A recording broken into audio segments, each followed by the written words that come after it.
ஸ்ரீமதே ராமானுஜாய நமக. இப்போ ஆனி மாசம் தேய்பிரையில வர ஏகாதசி பத்தி பார்ப்போம்.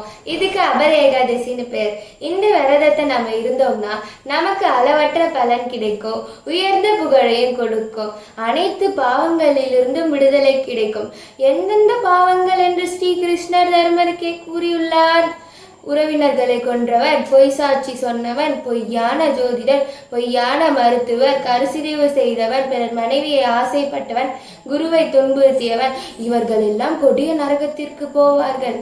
ஆனால் இந்த ஏகாதசி விரதத்தை இருந்தால் அவர்களது பாவங்களில் இருந்து விடுபட்டு அவர்கள் சொர்க்கத்திற்கு போவார்கள். பாவத்தை போக்குவது மட்டுமல்ல, புண்ணிய நதிகளில் நல்ல நாட்களில் நீராடுவதாலும் புண்ணிய தலங்களுக்கு சென்று வழிபடுவதாலும் கிடைக்கும் அனைத்து மங்களமும் கிடைக்கும்.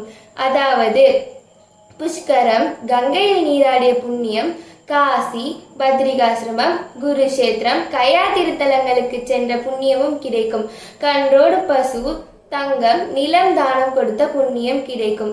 சுருக்கமாக சொல்ல வேண்டுமென்றால் இந்த ஏகாதசி பாவங்களால் அந்த மரத்தை வெட்டும் கோடாரி போன்றது, இருட்டை விளக்கும் சூரியன் போன்றது.